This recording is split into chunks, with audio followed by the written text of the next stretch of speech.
Bapak Ibu guru hebat, perkenankan saya Sunardi dari SMP Negeri 3 Ungaran, calon guru penggerak angkatan 9. Kami akan memaparkan tentang aksi nyata modul 1.4 terkait dengan diseminasi budaya positif.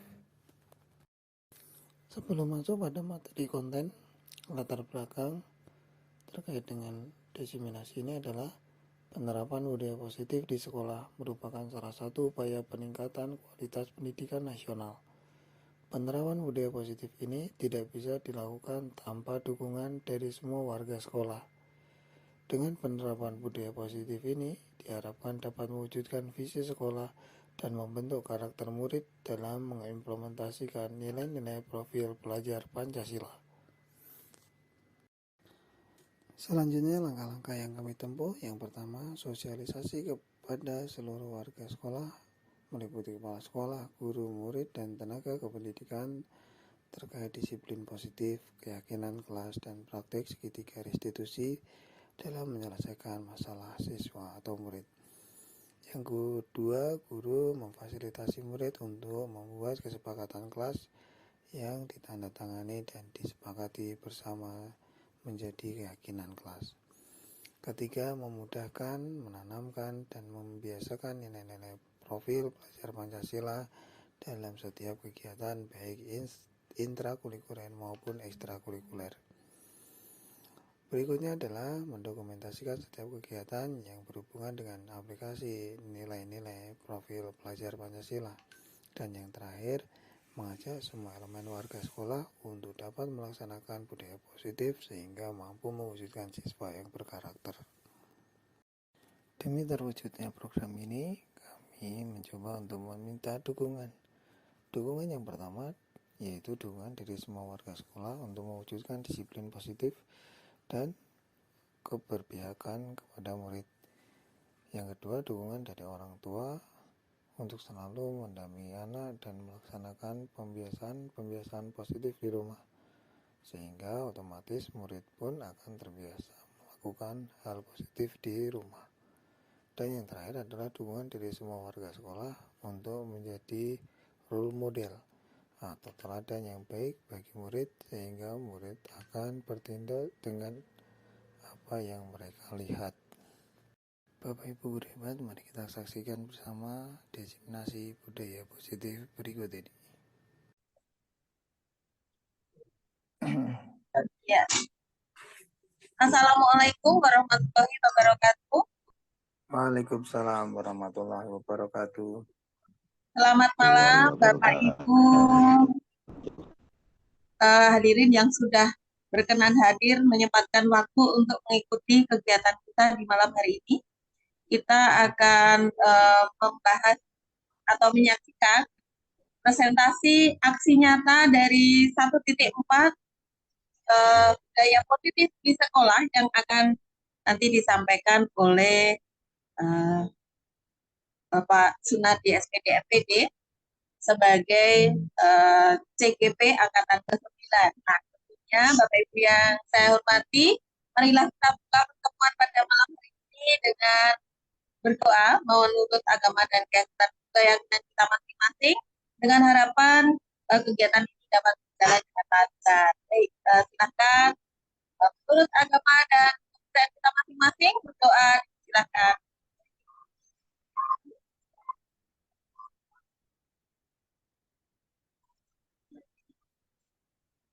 Berdoa cukup, baik, terima kasih. Terima kasih sekali bagi yang sudah hadir di sini. Selamat malam, ada Bapak Agus Prestiawan, pengawas pendidikan agama. Kemudian ada Bapak Bambang, Ibu Ida. Selamat malam, Bapak Bambang, Ibu Ida. Kemudian dari SMP Negeri 2, ya baik. Ya, terima kasih Pak Bambang dan Ida yang sudah bergabung. Kemudian di sini ada dari SMP Negeri 2 Ungaran. Selamat malam. Kemudian ada Ibu Neni, Kepala Sekolah dari SDN Timan. Selamat malam juga Bu, selamat bergabung. Ya, dan saya juga akan menyapa dari SDN Plumbon 4, Bapak Habibie. Terima kasih sudah bergabung malam ini. Ya baik, Bapak Ibu yang kami hormati, malam ini kita akan mengikuti bersama paparan oleh Bapak Sunardi tentang budaya positif di sekolah. Dan nanti kami juga akan membuka kesempatan untuk kita berdiskusi bersama di sesi tanya jawab yang nanti akan sama-sama kita laksanakan setelah selesainya pemaparan. Baik, untuk selanjutnya, silakan Bapak Sunardi untuk kita memulai menyampaikan paparan. Kami persilahkan. Terima kasih Bu Soekarti yang telah memandu awal kegiatan ini. Bapak Ibu, saya ucapkan terima kasih sudah berkenan hadir di kegiatan diseminasi budaya positif. Kami sebagai calon guru penggerak angkatan 9 sangat-sangat berterima kasih atas kerawahan Bapak Ibu sekalian dan mohon izin untuk berbagi berdiskusi terkait dengan budaya positif yang nanti akan kita paparkan. Mohon izin share screen.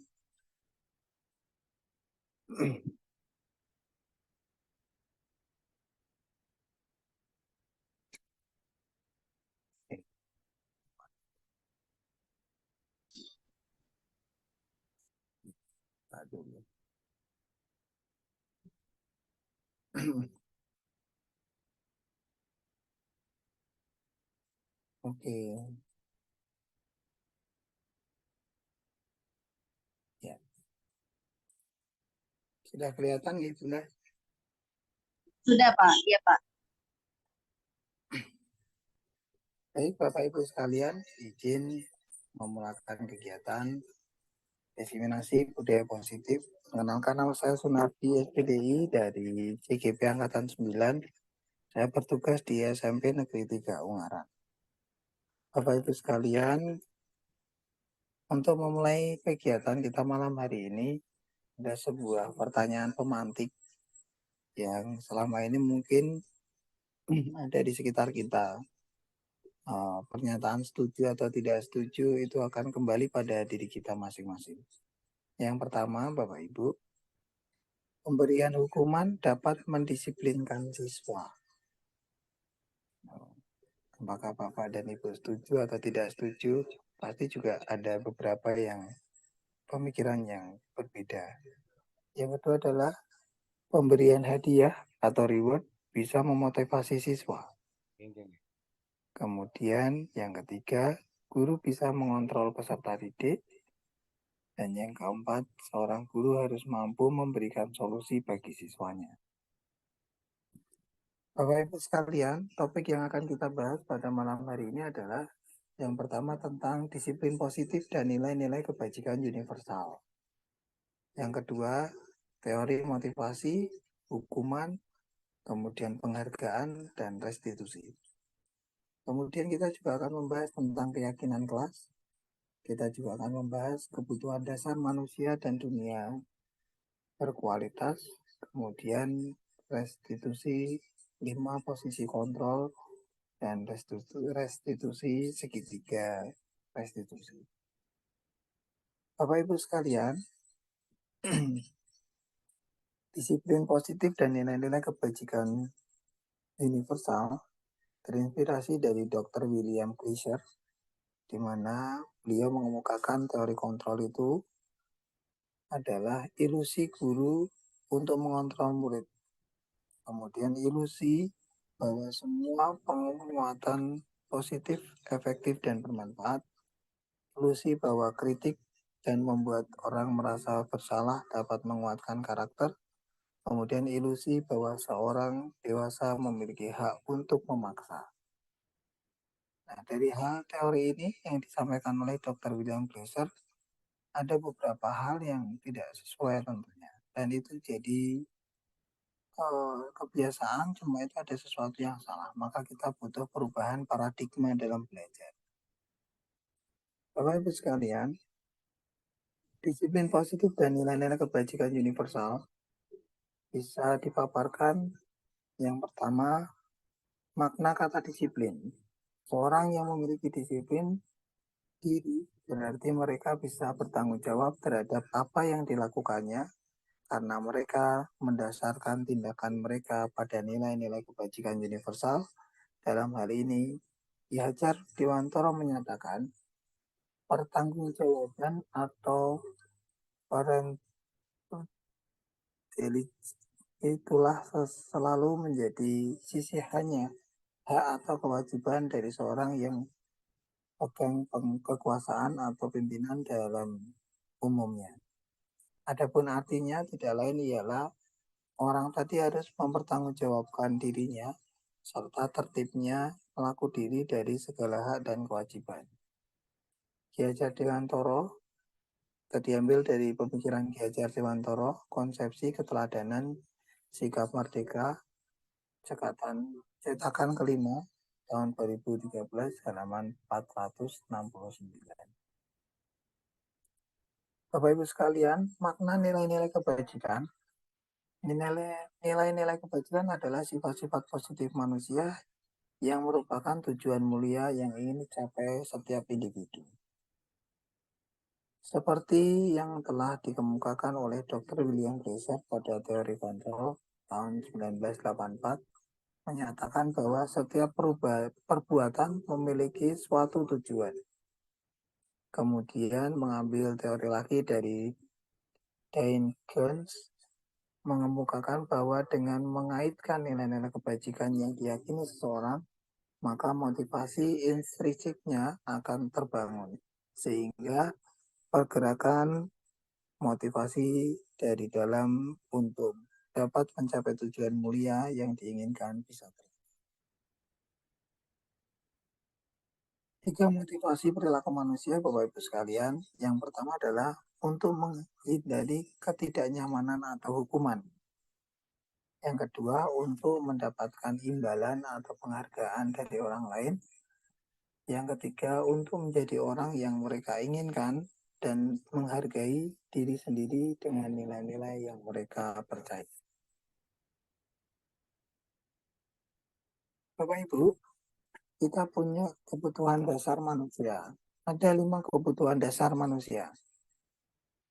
Yang pertama adalah kebutuhan untuk bertahan hidup atau survival. Yang kedua, kasih sayang dan rasa diterima, love and belonging. Kemudian kebutuhan dasar yang ketiga adalah kebebasan atau freedom. Kebutuhan dasar manusia berikutnya adalah power atau penguasaan diri. Dan yang terakhir adalah kesenangan atau fun. Posisi kontrol manusia, kalau dilihat dari kacamata pendidikan, bisa digolongkan identitas gagal, identitas berhasil atau sukses, identitas berhasil atau sukses dari kontrol diri. Yang pertama tadi dari kontrol luar. Kalau motivasi guru berbuat itu motivasinya menghukum, identitas gagalnya kontrol dari luar, itu contohnya adalah menghardik, kemudian menyakiti, menyindir perbuatan orang yang akan bersalah, itu merasa bersalah itu contohnya adalah berceramah dan mengatakan seharusnya ibu kecewa atau bapak kecewa. Itu adalah kontrol dari luar. Kemudian kalau guru berkata, kalau kamu tidak melaksanakannya, awas ya, rasakan ya. Perbuatan orang merasa bersalah atau siswa merasa bersalah itu dengan kata-kata kamu seharusnya kamu sudah tahu ibu telah ibu lelah sekali mengatakannya, ibu stres. Nah, dari dua hal tadi kalau kita di identitas keberhasilan atau kesuksesan kontrol dari luar mengharapkan imbalan atau ketergantungan pada orang lain, kita posisi guru kalau berbuat itu, kalau kita sebagai teman itu akan membuatkan alasan-alasan untuk muridnya. Kalau kita sebagai pemantau tentu menghitung dan mengukur. Nah, kalau posisi kita sebagai manajer dalam posisi kontrol restitusi, itu kita sebagai guru kalau berbuat itu adalah mengajak atau mengajukan pertanyaan-pertanyaan yang mendidik gitu. Kemudian kalau perkataan guru, kalau di identitas berhasil atau sukses kontrol dari luar itu adalah contoh perkataannya, ayo Oh ya, udah masuk, udah. demi ibu, masa kamu tidak Ininya mana? Aku ibu pernah bantu. Kemudian pemantaunya apa peraturannya. Kemudian kalau posisi sebagai manajer, kontrol sebagai manajer, perkataan seorang guru, apa yang kita yakini muncul begitu, apa yang bisa kau kerjakan untuk memperbaiki masalah ini. Nah, ini beberapa bagian-bagian terkait dengan posisi kontrol kita sebagai seorang guru. Kemudian yang berikutnya adalah kaitan dengan dunia berkualitas. Kalau identitas gagalnya itu murid meletakkan guru di luar dunia yang berkualitas.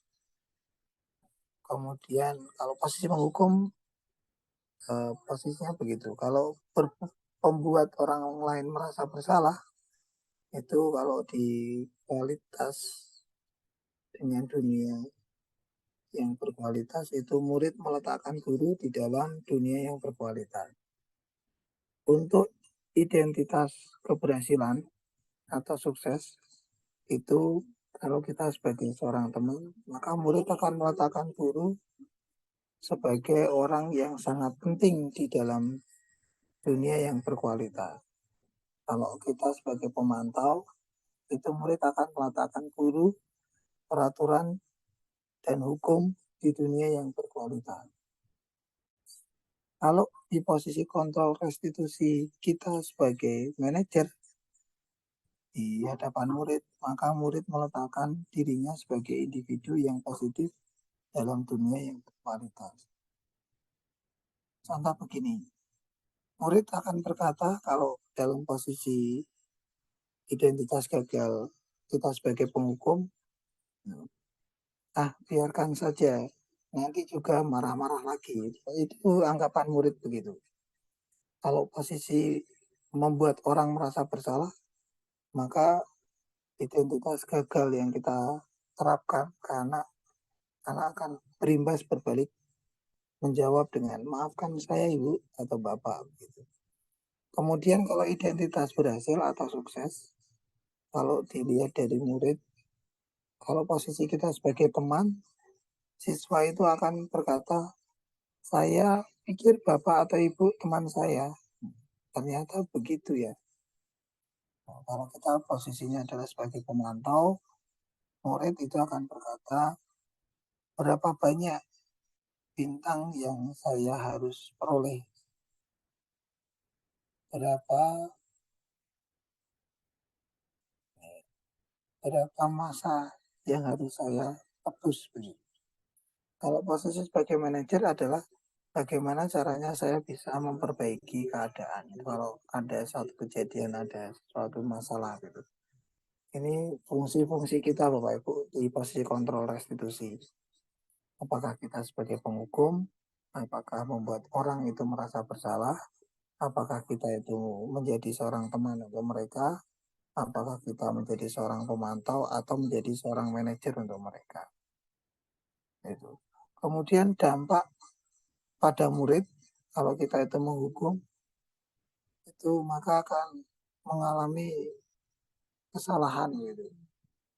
Kalau membuat orang bersalah itu merasa rendah diri nanti. Kalau kita sebagai seorang teman, dampak pada murid itu adalah tidak mandiri, anak menjadi lemah, akan menjadi ketergantungan. Kemudian kalau menjadi seorang pemantau, kita sebagai pemantau, dampak pada muridnya adalah menitik beratkan pada survei.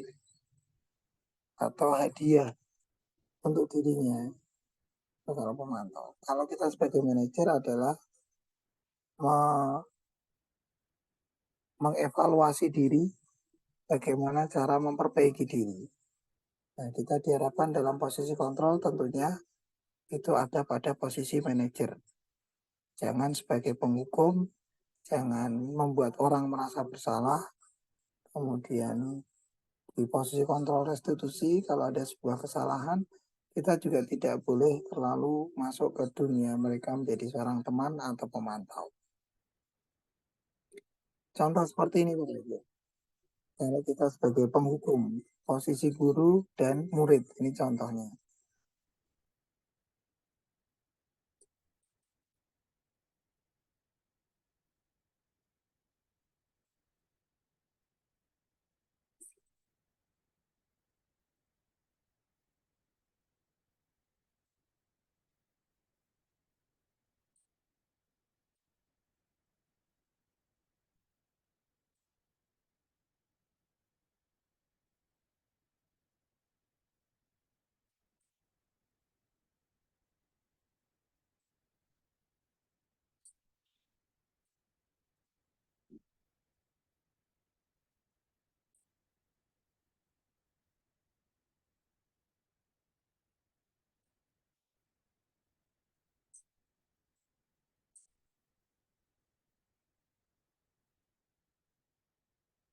Suaranya tidak masuk, Pak Nar. Oh, suara tidak masuk sekedar.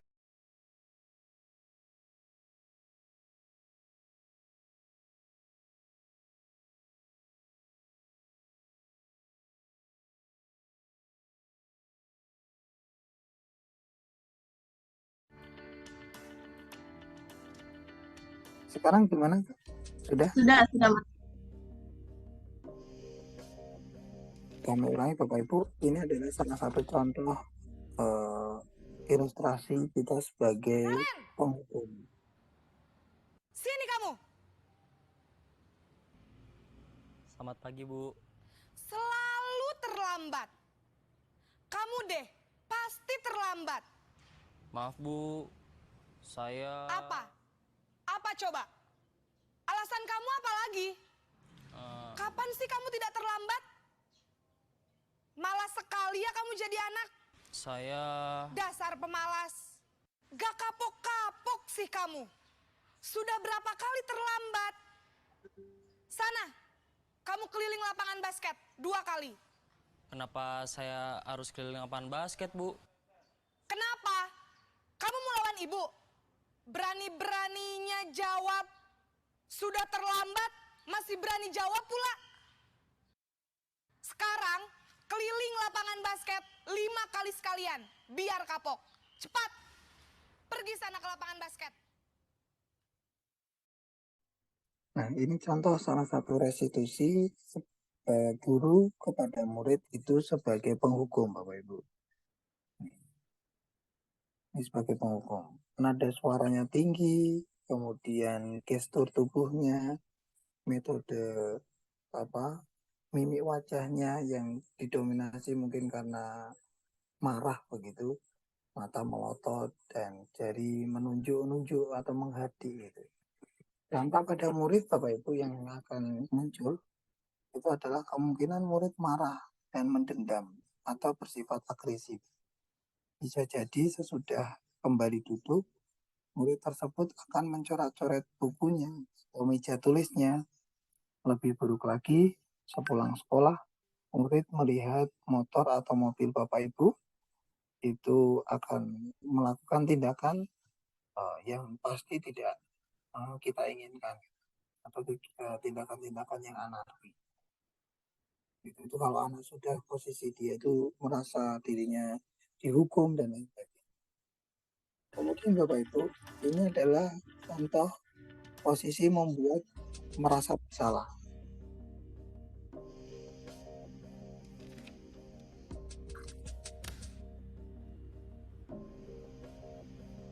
Naren!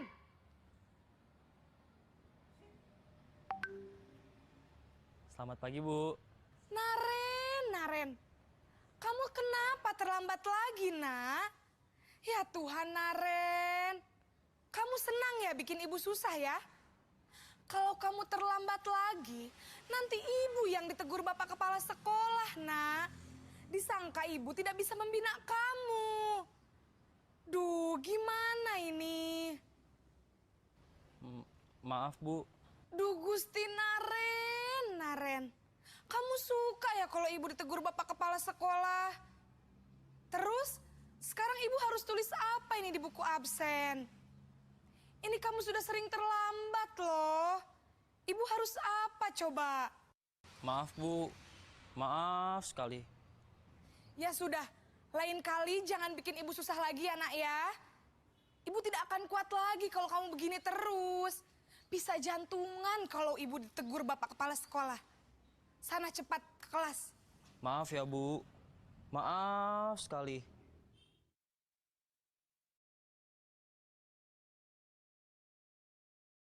Ya, Bapak Ibu sekalian, ini tadi ilustrasi posisi membuat merasa bersalah. Pada posisi ini biasanya guru akan bersuara lebih lembut. Membuat rasa bersalah akan menggunakan keheningan yang membuat orang lain merasa tidak nyaman, merasa dirinya bersalah, atau merendahkan dirinya. Dampak pada murid Bapak Ibu kalau kita melaksanakan ini, murid akan merasa bersalah memang. Kemudian bersalah telah mengecewakan ibu atau bapak gurunya, murid akan merasa menjadi orang yang gagal dan tidak sanggup membahagiakan orang lain. Kadangkala sikap seperti ini lebih berbahaya dari sikap menghukum, karena emosi akan tertanam rapat di dalam dirinya, murid menahan perasaan, malah lebih berbahaya. Bapak Ibu, yang berikutnya adalah posisi kontrol kita sebagai teman. Ilustrasinya seperti ini.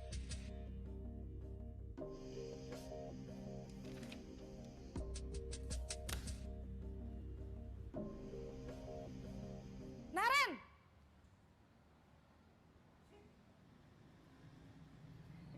Selamat pagi, Bu. Wah, sudah jam berapa ini nak? Terlambat lagi ya sayang. Iya, Bu.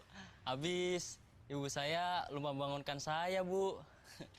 Kamu malah menyalahkan ibu kamu. Kamu bukannya anak yang larinya paling kenceng. Kok terlambat sih? Iya, Bu. Saya memang terlambat bangun tadi. Jadi, biarpun saya lari kencang, tetap gak kekejar, Bu. Ya sudah sana, nanti lain kali larinya lebih kenceng lagi ya. Biar gak terlambat lagi. Bikin seneng ibu, demi ibu. Bisa kan? Bisa lah, Bu. Ya sudah sana masuk kelas. Ibu beresin urusan absen kamu. Kamu ini ada-ada saja.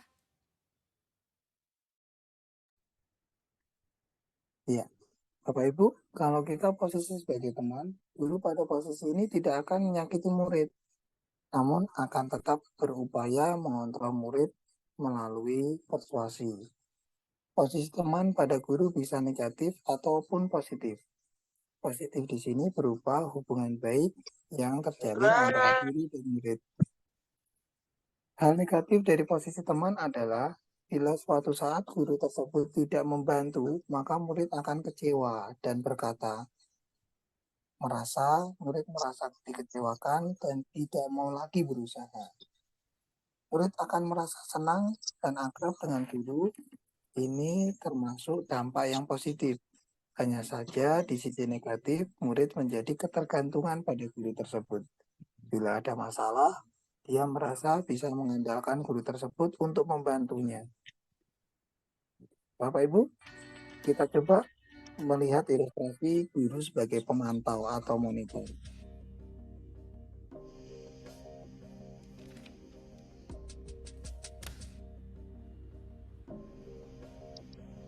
Naren!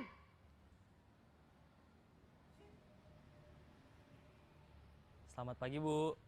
Naren, apa peraturan sekolah kita tentang jam berapa kita harus masuk sekolah, nak? Kita harus di sekolah jam 7, Bu. Iya, betul. Sekarang sudah jam 7.20. Naren sudah tahu konsekuensinya jika terlambat hadir. Paham, Bu. Saya harus tinggal kelas pas jam istirahat selama 20 menit. Ya benar, konsekuensinya demikian.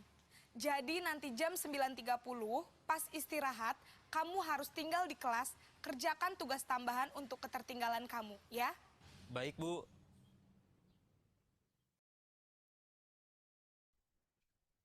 Ini posisi pemantau ya Bapak Ibu. Jadi pemantau berarti mengawasi.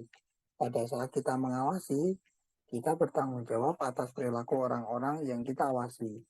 Posisi pemantau berdasarkan pada peraturan-peraturan dan konsekuensi, tentu di peraturan sekolah. Murid memahami konsekuensi yang harus dijalankan karena telah melanggar salah satu peraturan sekolah. Guru tidak menunjukkan suatu emosi yang berlebihan, menjadi marah atau membuat merasa berbuat salah. Yang terakhir Bapak Ibu, ilustrasi kita sebagai posisi manajer.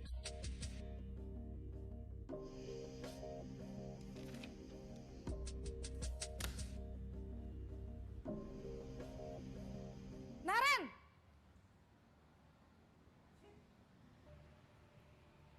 Selamat pagi, Bu. Selamat pagi, Naren.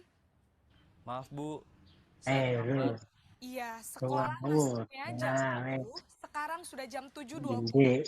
Jadi sekarang bagaimana ini, Naren? Maaf, Bu. Saya lupa setel alarm saya semalam. Baiklah, menurut kamu, keyakinan sekolah yang mana yang perlu kamu tingkatkan? Menghargai diri sendiri dan orang lain mungkin ya, Bu. Setuju. Jadi, apakah Naren meyakini prinsip saling menghormati tersebut? Iya, Bu. Saya meyakininya. Apakah Naren bersedia memperbaiki masalah keterlambatan ini? Bersedia, Bu. Bagaimana kamu akan perbaiki masalah keterlambatan ini? Saya akan coba untuk tidak lupa menyetel alarm saya, Bu. Baik, kalau Naren lupa menyetel alarm di rumah, ada orang yang kira-kira bisa bantu mengingatkan tidak? Ada, Bu. Bluetooth device Saya, is connected Emma. Ada lagi selain Kak Emma? Selain Kak Emma, ada ibu saya. Baik, jadi yang mengingatkan Naren adalah Kak Emma dan ibu kamu ya? Kira-kira akan mulai setel alarm kapan nih, Naren? Setelah pulang sekolah, akan segera saya lakukan.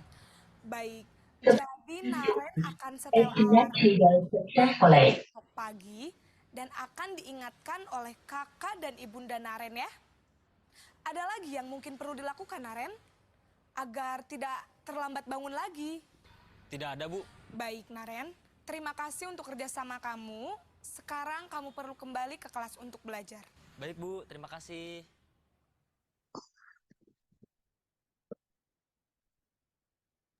Ya, Bapak Ibu sekalian, posisi ilustrasi barusan adalah posisi guru itu sebagai manajer. Posisi terakhir manajer adalah posisi di mana guru berbuat sesuatu bersama dengan murid, mempersilahkan murid, mempertanggungjawabkan perilakunya, mendukung murid agar dapat menemukan solusi atas permasalahannya sendiri. Fokus pada murid yang ada pada murid bukan untuk membahagiakan guru atau orang tua. Murid sudah mengetahui adanya suatu masalah dan sesuatu perlu terjadi. Guru akan mengembalikan tanggung jawab pada murid untuk mencari jalan keluar permasalahannya. Tentu dengan bimbingan guru tidak kita lepas. Keyakinan kelas Bapak Ibu, kita akan mencoba untuk berbicara tentang keyakinan kelas. Keyakinan kelas adalah nilai-nilai kebajikan atau prinsip-prinsip universal lepas dari perbedaan agama, suku, negara, dan bahasa. Menurut Gosen tahun 1998, suatu keyakinan akan lebih memotivasi seorang dari dalam intrinsik maksudnya, seseorang akan lebih bersemangat untuk menjalankan keyakinannya daripada hanya sekedar mengikuti peraturan. Mengapa keyakinan kelas? Mengapa tidak peraturan kelas saja? Menekankan pada keyakinan seseorang akan lebih memotivasi seorang dari dalam. Seorang akan lebih tergerak dan bersemangat untuk menjalankan keyakinannya daripada hanya sekedar mengikuti serangkaian peraturan tertulis tanpa makna. Murid-murid pun demikian. Mereka perlu mendengarkan dan memahami arti sesungguhnya tentang peraturan-peraturan yang diberikan. Apa nilai-nilai kebajikan di balik peraturan tersebut? Apa tujuan utamanya dan menjadi tidak tertarik atau takut sehingga hanya sekedar mengikuti serangkaian peraturan-peraturan yang mengatur mereka tanpa memahami tujuan mulianya. Jadi ini Bapak Ibu kenapa kita mengambil ini adalah sebuah keyakinan kelas, bukan peraturan di kelas. Harapannya adalah anak-anak dengan keyakinan itu lebih termotivasi dalam dirinya untuk melaksanakan kesepakatan yang sudah dilaksanakan atau kesepakatan yang sudah dibentuk dalam kelas tersebut.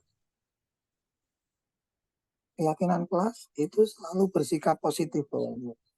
Kemudian senantiasa menjadi diri terbaiknya, percaya dan menghormati orang lain serta barang miliknya, berkomitmen terhadap setiap tugasnya, dan senantiasa membantu. Konten atau isi dari keyakinan kelas itu. Pertanyaan refleks, Bapak Ibu, ada satu kasus begini. Irfan kurang menguasai pelajaran matematika, sehingga pada saat pelajaran tersebut berlangsung, dia lebih banyak berdiam diri atau menggambar di buku pelajarannya.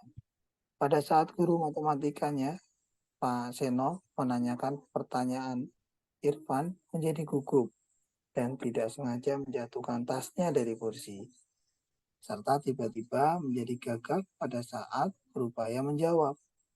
Seluruh kelas pun tertawa melihat perilaku Irfan yang berbicara, tergagap, dan terkejut tersebut. Pak Seno pada saat itu membiarkan teman-teman Irfan menertawakan Irfan, menganggap dan yang tergagap dan malu luar biasa. Dan malahan minta Irfan untuk maju ke depan dan berdiri di depan kelas sambil menunjuk tidak merasa menjawab pertanyaan Pak Seno. Kelas makin gaduh dan anak-anak pun tertawa melihat Irfan di depan kelas, memegang ujung hidungnya. Berdiskusi sedikit Bapak Ibu, apakah Bapak Ibu setuju dengan tindakan Pak Seno terhadap Irfan? Bu Karti, mungkin bisa dipandu. Ya baik, ini cerita tentang Irfan ya. Nah, Iya. kira-kira ini Bapak Ibu dari apa yang dilakukan oleh Pak Seno ini, ya apakah kira-kira setuju? Coba Bapak Ibu bisa menuliskan dalam kolom chat untuk menjawab ini. Boleh, silahkan Bapak Ibu, silahkan boleh kolom chatnya kita manfaatkan untuk menyampaikan pendapatnya. Apakah Anda setuju dengan tindakan Pak Seno terhadap Irfan ini dicontohkan dalam permasalahan di kasus ini? Silahkan boleh untuk menuliskan dalam kolom chat.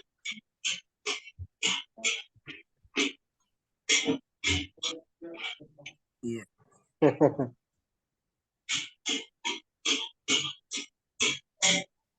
Sepertinya belum ada respon di kolom chat ini Pak Nardi.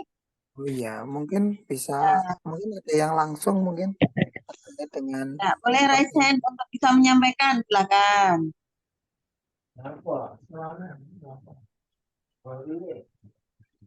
Ada mungkin, atau saya yakin Bapak Ibu mesti juga Ya, punya. atau dilanjutkan dulu aja, nanti kita sambung diskusinya Pak Nardi.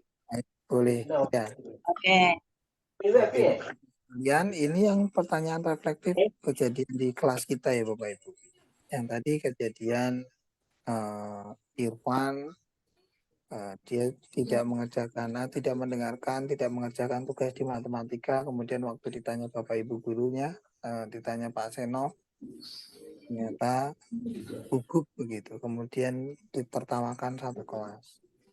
Menurut Bapak Ibu, pertanyaannya kedua, tindakan Pak Seno terhadap Irfan adalah sebuah hukuman atau konsekuensi.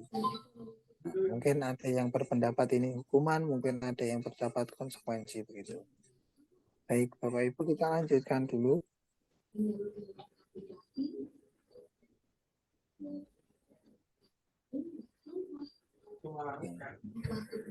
Bapak Ibu, mari kita pahami tentang apa itu hukuman, apa itu konsekuensi, dan apa itu restitusi.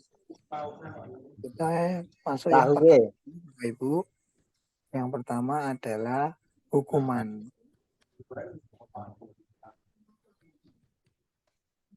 Bapak Ibu sekalian,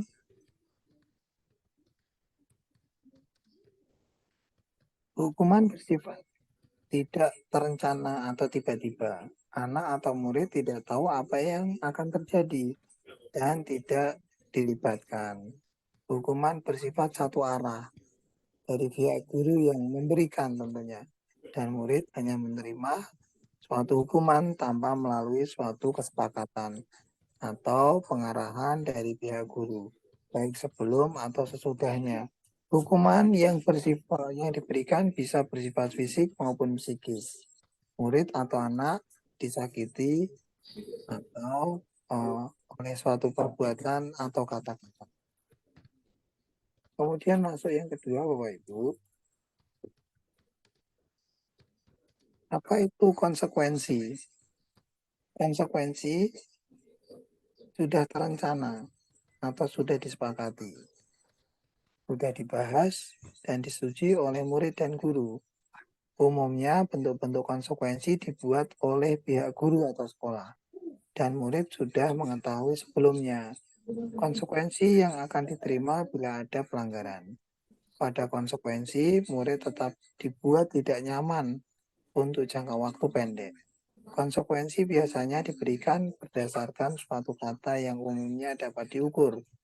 Misalnya, setelah 3 kali tugasnya tidak diselesaikan pada batas waktu yang diberikan, atau murid melakukan kegiatan di luar kegiatan pembelajaran, misalnya mengobrol, maka murid tersebut akan kehilangan waktu bermain dan harus menyelesaikan tugas karena ketertinggalannya. Peraturan dan konsekuensi yang mengikuti ini sudah diketahui sebelumnya oleh murid. Sikap guru di sini senantiasa memonitor murid. Bapak Ibu sekalian,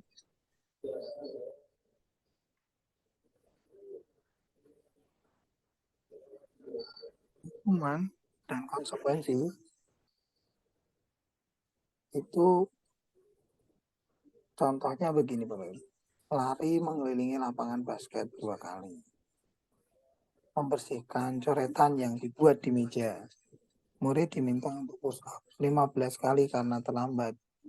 Kemudian menggantikan kertas temannya yang sudah dicoret-coret. Itu hukum. Kalau kita lihat, kalau lari keliling lapangan, Bapak Ibu, ini sebagai hukuman atau konsekuensi, kira-kira?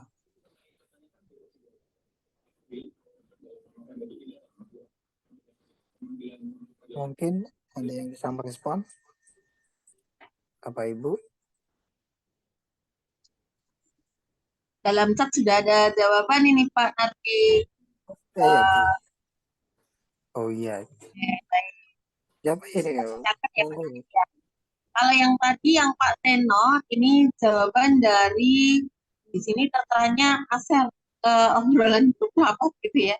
Pak Seno mestinya membesarkan hatinya siswa yang berusaha menjawab walaupun dengan duduk dan bahkan menegur rekan-rekannya yang tertawakan karena proses menjawab adalah sebuah keberanian yang perlu dimotivasi dan diberi reward. Ini untuk menjawab yang tadi ya. Kemudian ini Pak Habibie dari SDN Bogor 4 ini menyampaikan bahwa yang lari-lari tadi adalah hukuman Pak Nardi. Oh iya, dari Pak Habibie ya. Siap. Terima kasih sudah direspon. Betul Bu Kati, bahwa yang pertama tadi Pak Seno itu mestinya membesarkan hatinya siswa yang berusaha menjawab walaupun dengan gugup, bahkan menegur rekan-rekannya yang mentertawakan tadi. Keberanian yang perlu dimotivasi dan diberikan reward itu. Betul. Dan yang dari Kak Bibi, yang pertama ini hukuman. Ya, betul. Kalau yang kedua itu Bapak Ibu itu adalah konsekuensi. Membersihkan coretan yang di meja itu adalah konsekuensi. Kemudian meminta murid untuk push up itu hukuman. Kemudian menggantikan kertas tugas temannya yang sudah coret-coret itu adalah konsekuensi. Gitu. Baik, terima kasih yang sudah merespon Bapak Ibu. Kemudian ini Bapak Ibu, apa itu restitusi? Restitusi adalah proses menciptakan kondisi bagi murid untuk memperbaiki kesalahan mereka sehingga mereka bisa kembali pada kelompok mereka dengan karakter yang lebih kuat. Menurut Gosen di tahun 2004 begitu. Restitusi juga merupakan proses kolaboratif yang mengajarkan murid untuk mencari solusi untuk masalah mereka dan membantu murid berpikir tentang orang seperti apa yang mereka inginkan dan bagaimana mereka harus memperlakukan orang lain. Menurut Kelsen Gosen tahun 1996 itu begitu. Bapak Ibu, kaitannya dengan tadi itu kita akan masuk pada segitiga restitusi Bapak Ibu. Mana segitiga restitusi adalah suatu proses dialog yang dijalankan oleh guru atau orang tua agar dapat menghasilkan murid yang mandiri dan bertanggung jawab. Begini Bapak Ibu konsepnya, segitiga restitusi itu. Yang pertama adalah menstabilkan identitas dulu. Setiap orang pasti pernah melakukan kesalahan. Itu harus kita pahami. Kamu bukan satu-satunya yang pernah melakukan kesalahan itu. Ya, kita sebagai seorang guru juga harus memahami ini. Kemudian yang kedua setelah menstabilkan identitas ada validasi tindakan yang salah. Konteksnya adalah kita sebagai seorang guru itu menempatkan murid. Kamu tentu punya alasan mengapa melakukan itu. Jadi ada mediasi begitu. Kita berpikiran positifnya begitu. Adakah cara yang lebih efektif untuk mendapatkan apa yang kamu butuhkan? Mediasi kita divalidasi tindakan yang salah. Jadi kita mencoba untuk memunculkan pemikiran murid, meyakinkan apa yang telah mereka lakukan. Kemudian yang ketiga adalah menyamakan keyakinan Bapak Ibu. Menyamakan keyakinan di sini adalah keyakinan kelas, apa yang telah disepakati di kelas itu sehingga anak sadar bahwa yang mereka lakukan itu melanggar keyakinan kelas dan harus berubah. Yang berikutnya adalah siswa yang membuat salah itu ingin menjadi seperti apa. Endingnya itu atau hasil akhirnya itu menempatkan siswa itu dengan kesalahan itu berubah, kemudian mereka akan menjadi seperti apa.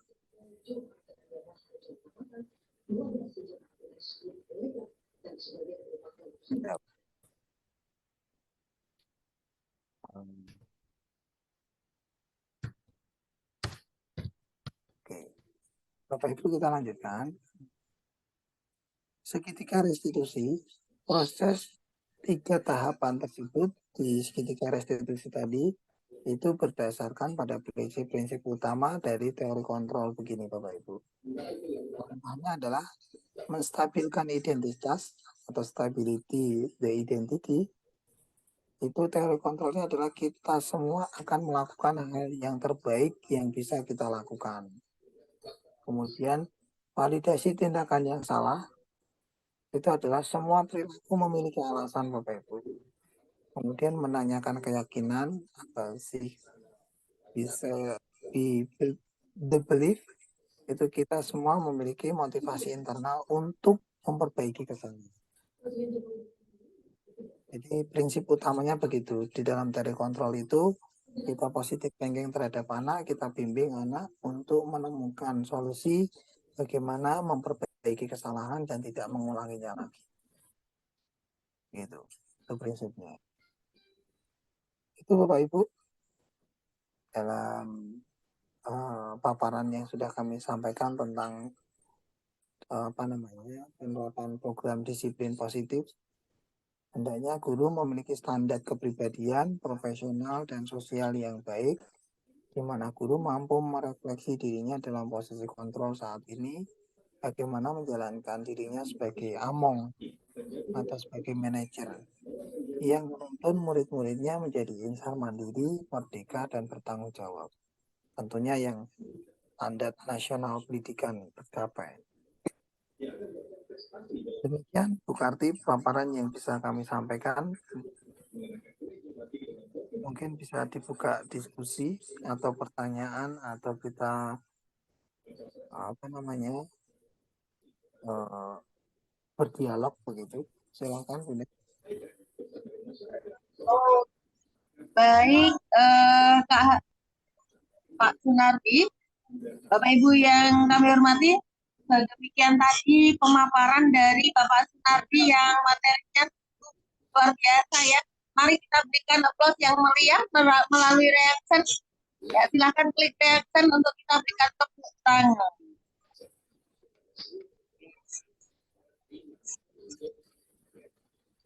Ya, terima kasih yang sudah memberikan reaksinya ya. Baik, Bapak Ibu yang kami hormati, seringkali memang kita mungkin atau kita yang kemarin-kemarin ya, kita mengenal restitusi, seorang guru tuh banyak yang menerapkan peraturan untuk menertibkan murid-muridnya dengan sederetan sanksi-sanksi. Mungkin ketika kita masih siswa, kita sering mengalaminya ya Bapak Ibu.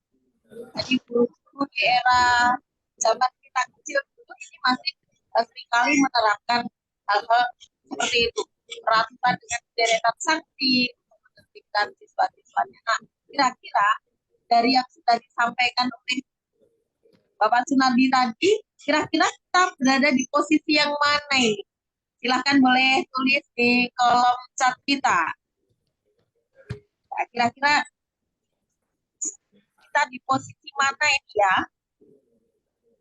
Sebagai apa? Sebagai teman kah? Sebagai manajer kah? Sebagai pemberi hukuman atau apa nih kira-kira? Silakan boleh tulis di kolom chat kita. Ya, di sini ada Bapak Habibi dari SDN 4. Proses ke posisi manajer Kak, kemarin pemberi hukuman. Ya baik, nggak masalah. Kita memang selalu berusaha menjadi lebih baik ya Bapak Habibi. Ya, mungkin yang lain boleh silahkan tulis di kolom chat kita.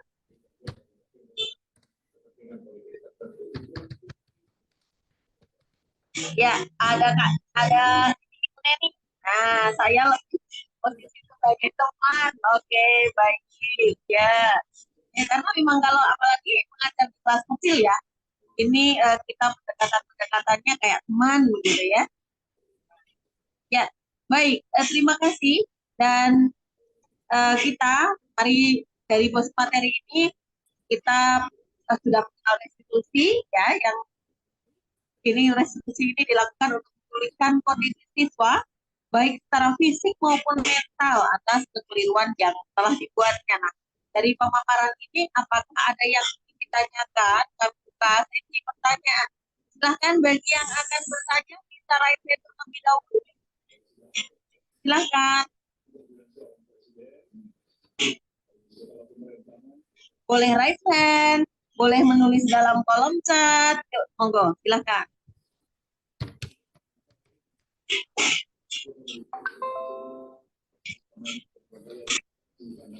Apakah sudah ada yang raise hand ini? Itu Kak Arno, Kak. Mana ini? Tak kelihatan ini. Oke, baik. Nah, saya cari-cari dulu ini. Kak Harno ya? Oke, Kak Harno. Halo, selamat malam. Lanjut, selamat malam. Ya, mungkin ada yang ingin disampaikan Kak Harno hubungan dengan restitusi? Bisa didengar dari suara saya? Bisa Kak, bisa. Kak Pak Nardi luar biasa, mantap dan menginspirasi. Saya tertarik terkait restitusi tadi, ya luar biasa. Yang ada tiga indikator ya, tiga indikator. Ini sedang saya pelajari dan sedang kami dalami. Barangkali untuk restitusi itu kalau di bahasa kami adalah seperti apa ya? ganti rugi atau pembayaran ganti rugi begitu. Tadi saya kan kok agak berbeda sehingga perlu belajar lagi nih. Saya harus belajar dari 3 komponen tadi terkait restitusi. Terima kasih Pak Nardi, barangkali lebih diberi pencerahan kembali biar kami lebih paham lagi. Begitu Pak Nardi. Iya, baik. Silakan Pak Nardi bisa menjawab dari yang disampaikan oleh Kak Arno. Baik, Bapak, menurut saya dari segitiga restitusi tadi intinya adalah mencoba untuk memberikan gambaran kepada siswa atau merefleksi begitu pada siswa bahwa apa yang mereka lakukan sesuatu yang salah itu kita tidak boleh ngejudge bahwa itu 100% adalah salah, tetapi kita sebagai seorang pendidik itu mencoba untuk mengarahkan peserta didiknya bagaimana peserta didik itu bisa mencari solusi dari apa yang telah mereka perbuat.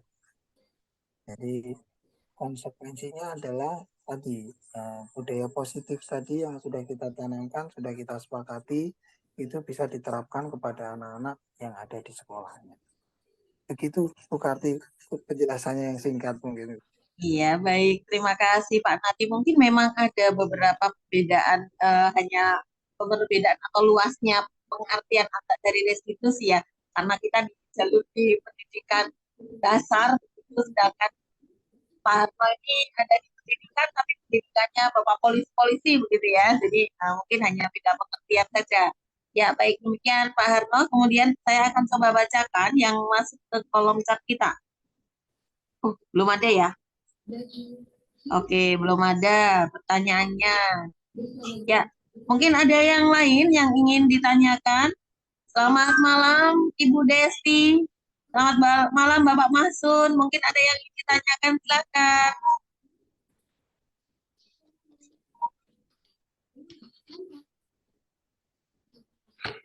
Yang belum disapa tadi ketika awal kegiatan ya, di sini sudah hadir Bapak Gandung, Pak Gandung, terima kasih sudah bergabung bersama kami.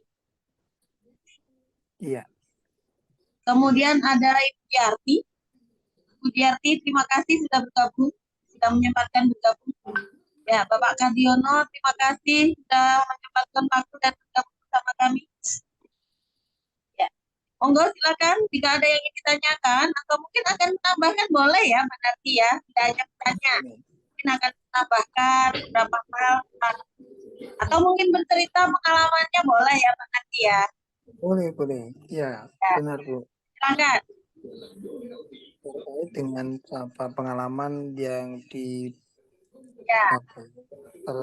Selamat malam, selamat bergabung Bapak Khairul Muslim. Ya, silakan. Terima kasih Bapak sudah bergabung malam ini.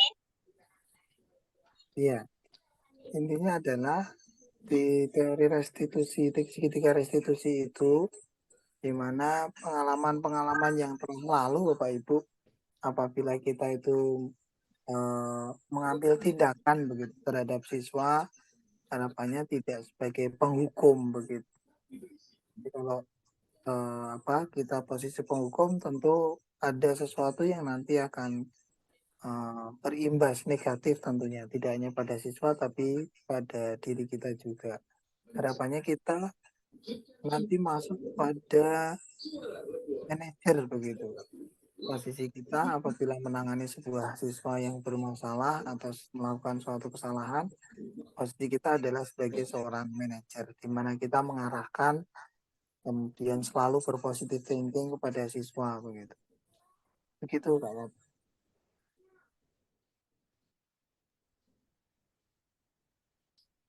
Baru ini nanti masih Ini Pak Nati, mungkin dari beberapa posisi yang sudah dipaparkan tadi ya, kalau misalnya dalam suatu ketika, dalam suatu kasus gitu ya, apakah memungkinkan untuk dipakai 2 atau 3 cara begitu Pak Nati? Misalnya awalnya kita bertindak sebagai teman dulu begitu, kemudian nanti kita akan mengarah ke posisi manajer, atau ada beberapa posisi yang kita bisa kebijakan sekaligus begitu Pak Nardi. Mungkin Iya, teman-teman ini Bapak Ibu guru uh, akan menjadi punya gambaran nih Pak.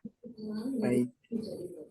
Ya, Bu Karti, terima kasih. Kembali lagi saya lihat kan tentang apa namanya teori restitusi. Kemudian kita sebagai penghukum atau sebagai manajer begitu. Kelihatannya yang lebih mengetahui bagaimana siswa itu adalah gurunya. Tentunya di lain tempat, lain cara penanganannya begitu. Dan satu anak dengan yang lainnya juga tidak bisa kita samakan. Kalau saya lebih cenderung setuju, Bunda, dengan beberapa kolaborasi tadi. Kalau kita sebagai teman, awalnya sebagai teman dulu, habis itu endingnya, tapi tetap pada posisi manajer. Karena harapan dari segitiga restitusi ini adalah kita sebagai seorang manajer bisa mengarahkan begitu. Kalau proses pendahuluannya mungkin berbeda-beda ya, tergantung situasi dan kondisinya. Mungkin begitu ya.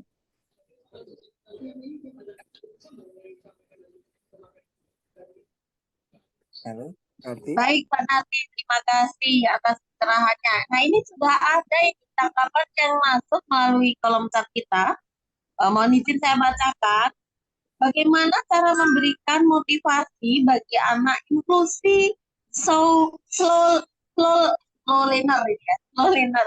Belajarnya ini lambat begitu ya. Ini merupakan anak kebutuhan khusus. Di sini orang tua tidak mau menerima kondisi anaknya yang kurang, sedangkan tugas jarang sekali dikerjakan. Kira-kira gimana ini Pak Nati? Monggo Pak Nati untuk bisa menanggapi dari Bu Neni.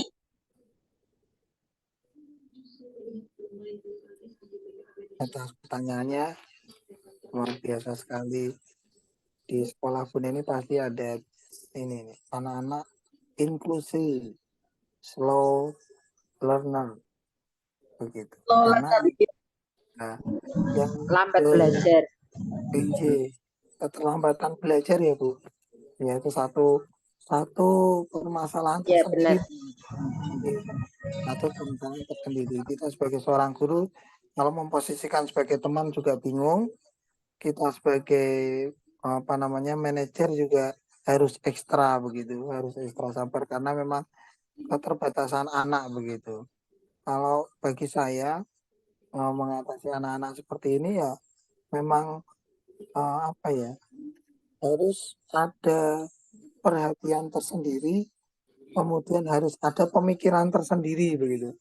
Harus ada pemikiran tersendiri terhadap anak-anak seperti ini. Kita tidak bisa menyamakan pola pikirnya anak-anak inklusi yang slow learner ini dengan anak-anak yang normal begitu. Karena memang mereka terlahir seperti itu. Dan kita tidak bisa ngejudge apa memaksa mereka untuk berlari sementara mereka tidak bisa berlari begitu. Nah, solusinya ya tempatkan guru-guru yang tepat untuk anak-anak ini yang bisa memahami bagaimana mereka dan bagaimana bisa membimbing mereka begitu. Kalau cerita seperti ini saya pernah membaca salah satu artikel dari luar itu, di mana anaknya itu adalah yang saya baca itu dia tidak inklusi slow learner tapi anak yang buta, kemudian yang dia tidak bisa apa-apa begitu, kemudian ditangani oleh atau dipegang oleh guru yang sesuai, yang mengerti. Akhirnya si anak yang buta ini di masa dewasanya berhasil. Nah, mungkin itu bisa kita adopsi di pendidikan itu. Anak-anak yang inklusi seperti ini memang butuh penanganan tersendiri dan butuh guru yang memang expert di bidang ini. Jadi yang dia bisa memberikan layanan pada anak-anak inklusif. Begitu Kak Bu Neni dan Bu Karti. Iya, baik. Terima kasih Pak Nardi. Jadi intinya bahwa jangan ditinggalkan ya Pak Nardi, tetap didekati, tetap dilayani sesuai dengan kebutuhannya dan tidak boleh ditinggalkan ya Pak Nardi ya. Kadang kala ada loh yang Misalnya, ini kok bikin lambat, teman-temannya sudah sampai ke mana, ini baru sampai di mana. Capek kalau nungguin yang ini, tinggal aja. Ini jangan sampai begitu ya Pak Nadi ya, dari yang Iya, disampaikan Pak Nadi. Jadi betul. tetap Iya, harus betul. didampingi dan memanusiakan manusia supaya dia merasa bahwa dia penting di antara yang lain, itu dia juga penting. Betul. Iya, Gitu ya, betul. ya. Ya, begitu Bu Neni jawaban dari Pak Nardi. Bagaimana? Apakah mungkin dari pengalaman Ibu Neni, Bu Neni juga akan menyampaikan nih tentang eh, restitusi yang sudah pernah dilakukan di sana. Iya.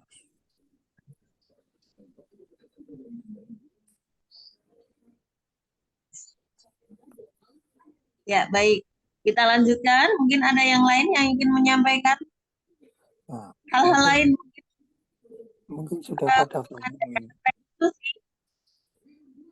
Bisa bercerita pengalamannya, bisa berbagi praktik baik yang sudah pernah dilakukan, ataupun mau bertanya juga boleh. Silahkan. Di sini ada Bapak Agus Pristiawan, ini pengawas pendidikan. Monggo, mungkin ada yang ingin disampaikan, Pak Agus, hubungan dengan kegiatannya dari grup gerak, mungkin boleh dengan materi-materi yang diterima. Silakan Pak Agus.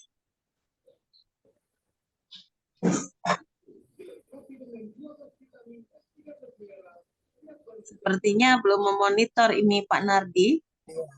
Mungkin Bu, apa namanya? Materinya sudah jelas begitu Sudah jadinya. jelas ya. Iya, Oke, baik.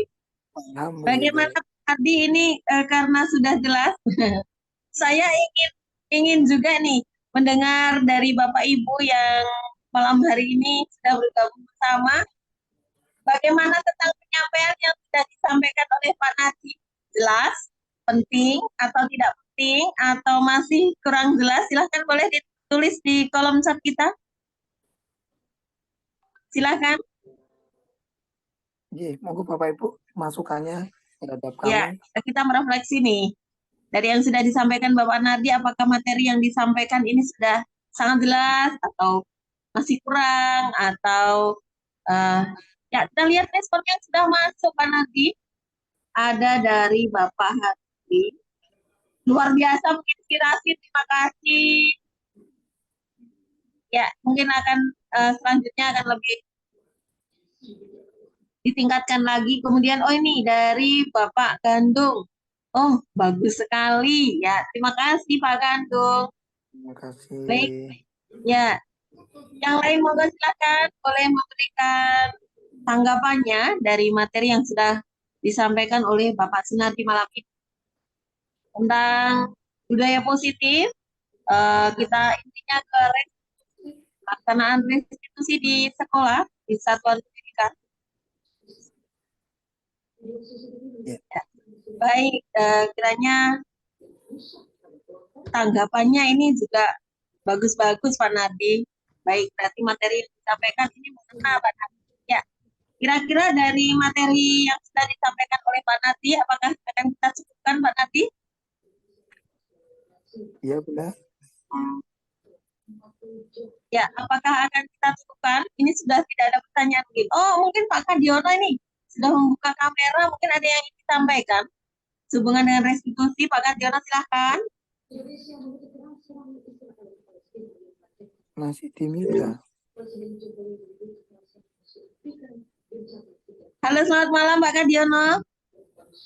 Oke, suara gimana? Ya, sekarang baru masuk, tadi belum. Oke, Ya. iya, terima kasih. Untuk Ya. penyampaian perlu ditingkatkan. Pada intinya kalau tadi sedikit menyimak Ki Hajar Dewantara, kita semua tahu Bapak Pendidikan ya. Kalau kita lihat dari segala, karena sekolah itu kan sebagai taman, ya, taman, dan di situ sebagai sistem yang dipakai Among, ya. Saya yakin ini semua kebetulan aja. Jadi sistem Among itu nyaman sekali. Restitusi itu saya yakin tidak tidak harus ada dan tidak penting karena apa? Approach pendekatan itu selalu dengan kakak, dengan adik, bapak, dengan anak ini akan betul-betul akan tersalurkan keinginan-keinginan karena lebih kedekatan pada prinsipnya. Karena pada dasarnya kami kan guru SD ya, yang sejak dulu tidak pernah menanamkan itu agama tidak, tapi sanksi contoh. Oh, ada kesalahan, anak bisa menjawab sendiri kesalahan sendiri dan istilah sanksi itu pun dia minta sendiri. Ini adalah suatu kedekatan yang selalu kita bangun terhadap anak didik kita sehingga anak tidak merasa itu hukuman, tapi dia tahu mengoreksi sendiri. Kesalahan apa yang ada pada dirinya, kita tidak menunjukkan dan tidak tahu ingin menunjukkan kesalahan apa yang terjadi. Ini di dalam pendidikan, khususnya pendidikan, kita ada approach kedekatan. Karena kadang-kadang seperti tadi gambar yang disajikan tadi, memang karakteristik itu memang tidak lazim dan tidak menyenangkan dan akan sangat menyakitkan yang pada gambar-gambar tadi. Ucapan, gestur, ya, aksenisasi, ya, itu pun akan sangat berpengaruh pada psikologis anak, kejiwaan anak. Itu syarat saya, mohon di dalam ini tadi ada Gosen ya, ada teori-teori. Tapi dalam teori pendidikan itu banyak sekali entah dari Maria Montessori, Sigmund Freud, kemudian Ki Hajar Dewantara, termasuk Kartini, ya, kemudian Kartika dan lain sebagainya. Itu perlu. Kita kan perlu sangat menumbuhkan literasi di dalam mendidik. Karena mendidik itu pasti mengajar, tapi kalau mengajar tidak pasti mendidik. Itu yang selama ini kami nikmati, kami jalankan. Ternyata ya kedekatan-kedekatan ini terus selalu kita bangun. Insya Allah itu akan menjadi kita betul-betul pendidik, bukan pengajar. Kalau pengajar tidak mendidik, tapi kalau mendidik pasti mengajar. Itu yang kami tambahkan. Mudah-mudahan semuanya aja, kita semua dan Pak Nardi khususnya, semoga meluncur CGP itu menjadi yang terbaik sebagai teladan kami semua. Terima kasih. Assalamualaikum warahmatullahi wabarakatuh. Waalaikumsalam warahmatullahi wabarakatuh. Terima kasih Pak Kadiono yang sudah menguatkan apa yang disampaikan oleh Kak Nardi ya. Nah, baik Pak Nardi, kiranya akan saya simpulkan dari materi yang sudah disampaikan tadi ya, bahwa restitusi ini merupakan salah satu disiplin positif yang merupakan proses di mana murid yang melakukan kesalahan diberikan kesempatan untuk memperbaiki kesalahannya dan memulihkan dampak negatif dari tindakannya. Nah, tujuannya tentunya adalah untuk membantu murid belajar dari kesalahan mereka dan menjadi orang yang lebih baik. Gitu ya Pak Nanti. Mungkin sebelum kita tutup, mungkin ada closing statement dari Pak Sunardi. Silakan. Ya, baik. Terima kasih Bu Karti. Jadi Bapak Ibu, atas yang disampaikan dari Kak Diana, kemudian dari teman-teman tadi, ada Kak Neni, beserta teman-teman yang lain. Intinya, mari kita bangun negeri ini tergerak dan menggerakkan aset-aset bangsa yang ada, selalu belajar dan mohon dukungannya semua. Semoga pendidikan di Indonesia lebih baik dan anak-anak yang kita didik nanti kita akan mengambil hasil yang baik dengan skenario pembelajaran dan skenario penanganan siswa yang sudah kita pelajari untuk dilaksanakan. Semoga bersatu bersama, kemudian kita saling bekerja sama untuk membangun negeri ini melalui dunia pendidikan. Saya kira itu, Bu Karti, terima kasih. Baik, terima kasih. Mari kita berikan sekali lagi aplaus yang meriah untuk Pak Nardi dan kita semua melalui reaksi. Silakan. Ya, baik Bapak Ibu yang saya hormati, sebelum kita menutup acara pada malam hari ini, baiknya kita mengambil gambar bersama untuk membuka kamera supaya kita bisa mengambil gambar bersama untuk kegiatan malam hari ini. Silahkan Pak Nardi untuk bisa screenshot pengambilan gambar karena saya pakai tab ini Pak. Mohon Bapak yang mengambil. Jadi mohon Bapak Terima Ibu kasih. ambil screenshot gambarnya, mohon bisa dibuka Terima kasih. dulu kameranya. Nah ini kelihatan media sekali. Iya. Terima kasih kakakku, ada Kak Rahmatan, ada Pak Bambang, ada Kak Bibi, Kak Gandung, Kak Neni, Kak Arno, Kak Khairul Muslimin, Kak Diono, Pak Ahmad Puri, Pak Mahsun, Bu Diarti, terima kasih semua. Saya ambil 1, 2, 3 screenshot. Oke, sekedap. Mohon izin, sekedap. Mana ini? Saya screenshot lagi nih, Bapak Ibu. Sekedap. Saya simpan dulu gambarnya. Di picture. Satu lagi Bapak Ibu, 1, 2, 3. Oke, lagi 1, 2. Kak Neni. Halo Kak Neni. Kak Neni. Halo Kak Neni. Kak Neni. Ya, 1, 2, 3. Oke, terima kasih Bapak Ibu. Ya. Baik, marilah untuk mengakhiri kegiatan kita di malam hari ini, kita mengucap syukur dengan membaca hamdalah kitab. Alhamdulillah. Alhamdulillahirrahmanirrahim. Bapak Ibu, dalam saya menghantarkan acara ini dari awal hingga akhir, apabila terdapat tutur kata atau tingkah laku saya yang kurang berkenan di hati Bapak Ibu semuanya, saya mohon maaf yang setulus-tulusnya. Wassalamualaikum warahmatullahi wabarakatuh. Waalaikumsalam. Waalaikumsalam warahmatullahi wabarakatuh. Sampai jumpa di lain kesempatan. Terima kasih. Terima kasih Bapak Ibu, matur suwun. Lobet banget. Udah mau pulang? Belum. Ayo kita udah siap-siap yuk. Terima kasih kami ucapkan. Salam guru penggerak, tergerak, bergerak, dan menggerakkan.